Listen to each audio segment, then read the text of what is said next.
Múltiples repercusiones está generando la resolución que ha tomado el juez Bonadío en la causa por encubrimiento al atentado a la AMIA, causa que se inició por la denuncia que presentó en su momento el fiscal Alberto Nisman.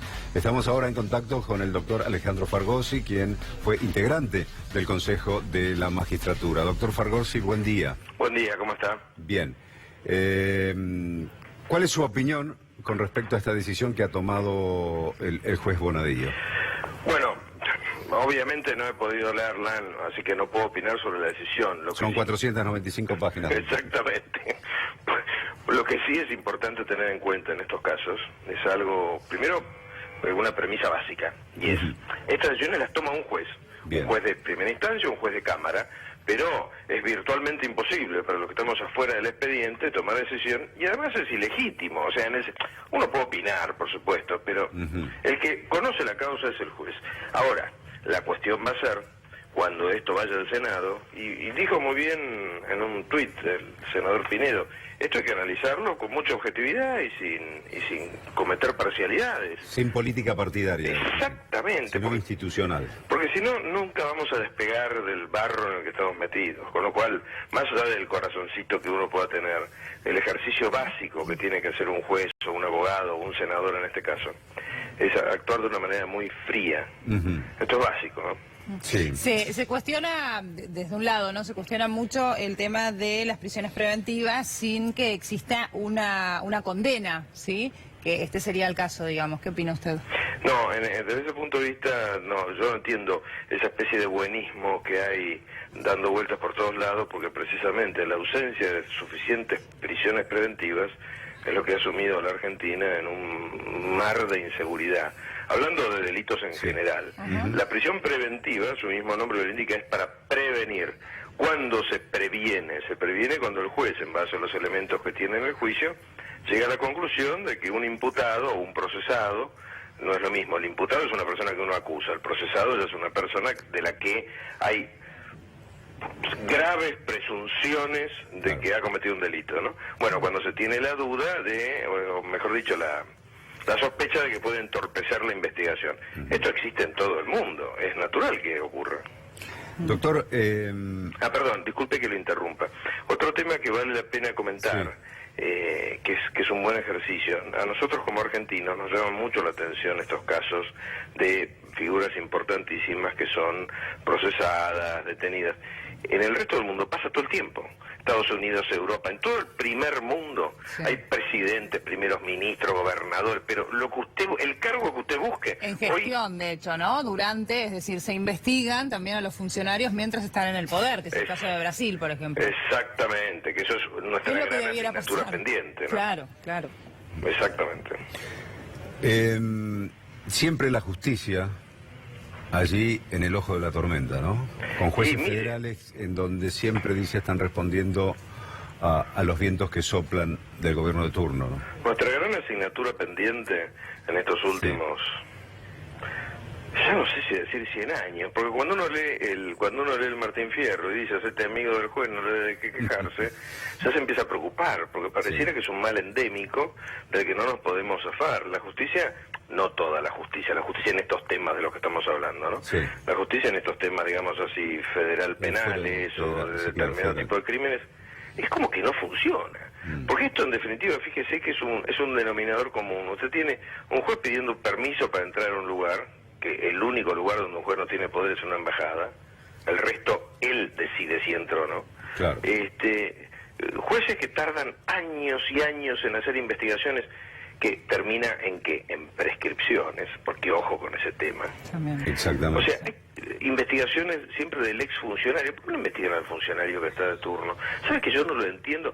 Porque comparto con ustedes lo siguiente, los jueces tienen una cantidad de garantías. Hay quienes lo llaman privilegios, yo prefiero llamarlo garantías. Unos sueldos espectaculares, no pueden ser removidos, es prácticamente imposible removerlos, a los hechos me remito, de lo que ha pasado en estos últimos años. Una jubilación magnífica, una obra social OS de 510, perdón que diga marca.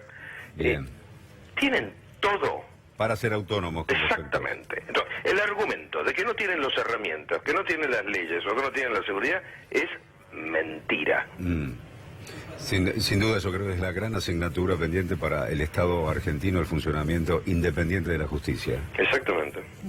Para que también no se genere este efecto o esta lectura que mucha gente hace de que ahora se aceleran todas las causas judiciales porque hay otro gobierno, cuando en realidad si se comete un delito hay que poner el foco en el delito, ¿no? Independientemente de las marchas que se puedan hacer para pedir, para opinar, para pedir la liberación. Hoy se habla de presos políticos, pero en realidad en muchas de las causas existió un delito. Sí, son políticos presos, no, claro. No presos políticos. Lo que pasa es que, claro, como bien dice usted, a los hechos nos remitimos. O sea, nuestra experiencia como ciudadanos es que cuando están en el poder nadie toca a nadie. Y es una vergüenza. Digamos, ojo, me hago cargo de mi parte, porque 41 años de abogado no puedo ser inocente del tema, pero la justicia tiene mucho que cambiar. El sistema está putrefacto, doctor. Exactamente, porque, ojo, nosotros los abogados, no todos, obviamente, siempre estamos generalizando, pero nosotros los abogados hemos desarrollado una cantidad de prácticas procesales en la Argentina que, le digo solamente dos casos, en Inglaterra o en Francia nos echaban de la matrícula. Claro. Así, ¿eh? Claro. Tendría que ser así. Doctor, ¿hay persecución política en Argentina en este momento? No, yo creo absolutamente que no. Absolutamente que no. Querría por ahí conviene hablar de un caso concreto, pero lo que ha habido es una monumental cantidad de actos de corrupción, monumental, que todos los conocemos, pero nadie tiene pruebas. Uno de los problemas que tenía como consejero de la magistratura, ¿sabe cuál era? Que cada vez que le pedía a alguien que me dijera, bueno, dame algo, dame un dato para poder hacer una denuncia. No, mirá, yo no me quiero meter en líos. Claro. Entonces, claro, ojo, eso les pasa también a ustedes como periodistas, que hablan con una fuente, lo que se llama en la jerga una fuente, y nadie quiere aparecer. Viven en off the record. Y el argentino vive en off the record. Así es muy difícil luchar con la corrupción. Bien. Sí, sí. Esto, ¿usted cree que va a quedar acá, que se va a volver atrás en la Cámara, la decisión que puede llegar a adoptar la Cámara con el pedido de desafuero y el procesamiento y la detención de la expresidente? Mire, me remito a algo que viene diciendo desde el día que asumió el ministro de Justicia. Todas las investigaciones están muy bien, pero hay que pasar a juicio oral. O sea, claro, si uno entra en un proceso investigativo, como la mayoría, que dura 10 o 15 años, nada es verdad, todo es zaraza. Y perdón que use una palabra de la calle, pero es en definitiva lo que pasa. Termina siendo todo fuegos de artificio, para decirlo en culto, y que no conduce a ningún lado. Insisto, el ejemplo que ponía, si uno googlea corrupción, corruption, o como en el idioma que quiera, hay presos por todo el planeta, no solamente en Brasil. Pero presidente, Bettino Craxi, se tuvo que escapar a África desde Italia, sí, por poner un ejemplo. Doctor, y hablando de la seguridad jurídica, ¿existe? No, claramente no. Oh. Claramente no, y es uno de los problemas. Usted sabe que yo trabajo de abogado, así sí. Es uno de los problemas que hay cada vez que rompo el chanchito y voy a algún viaje para conseguir clientes, que es de lo que vivo. Ese es el argumento que nos dan en el primer mundo. Dice, señores, ustedes o no tienen seguridad jurídica porque un fallo tarda 10 años y puede salir cualquier cosa, o no la tienen porque cambian las reglas de juego. Claro. Le pongo un ejemplo lineal. Usted no puede subir, qué sé yo, por decir algo de ahora, para no hablar siempre del pasado, usted no puede subir el impuesto inmobiliario un 500%, cuando viene subiendo un 2.400 en los últimos 5 años. Porque cuando hace su ecuación económica, le cambian los papeles. Eso no pasa en el resto del planeta. Pero cuando digo el resto del planeta, digo de Uruguay a Islandia, y de Brasil a Perú, dando toda la vuelta por África. Sí. No nos va mal de casualidad. Cuando todos los que hemos tenido o tenemos la suerte de viajar nos damos cuenta que no hacemos ningún deber. Ahora, doctor, como especialista en derecho que es usted, ¿el texto de la ley, la legislación argentina, es tan ambiguo como para que haya opiniones tan disímiles entre dos jueces, por ejemplo? El Código Civil y Comercial que se dictó hace 2 o 3 años es malo. En algunas partes es pésimo, en otras es bueno, pero el promedio es malo. Eso genera mucha inseguridad jurídica en materia de inversiones. Y después, en materia de derecho, el que nos mata, de derecho penal, ahí, a lo largo de los últimos 20 o 30 años, se instaló en la cultura jurídica penal argentina una tendencia que se puede resumir en las palabras garanto-abolicionismo, Sí. Con la cual todo lo que no está aprobado con una foto certificada por escribano no se acredita. Y les pongo un ejemplo para hacer claro lo que estoy diciendo. Cuando se expulsó del sistema judicial al doctor Freiler hace unos días, hubo una de las decisiones revolucionarias, fíjese lo que voy a decir, pero una de las decisiones revolucionarias que tomó el jurado de enjuiciamiento fue considerar que, aunque no se había acreditado los gastos de combustible, de mantenimiento y de patentes de todos los autos que tenía, era lógico suponer que esos gastos estaban y que los había pagado porque no estaban pendientes. Claro.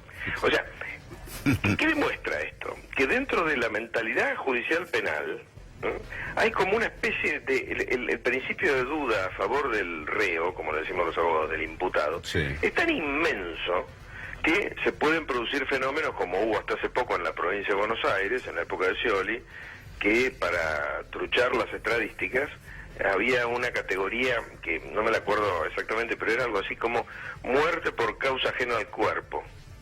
Estoy hablando en serio, ¿eh? Muerte por causa ajena al cuerpo, o sea, un tiro. Pero no era por homicidio, entonces no iba a la columna de homicidios. Sí. O sea, toda una chantada. Me gusta, a mí, disculpen, pero a mí me gusta hablar claro. Es toda una chantada en la cual hay 44 millones de habitantes que nos sentimos burlados muchas veces por un sistema que encima lo pagamos a precio de oro. Sin dudas. Doctor Fargosi, muchísimas gracias por este contacto y hasta cualquier momento. Muchas gracias a ustedes. Hasta Hasta luego. luego.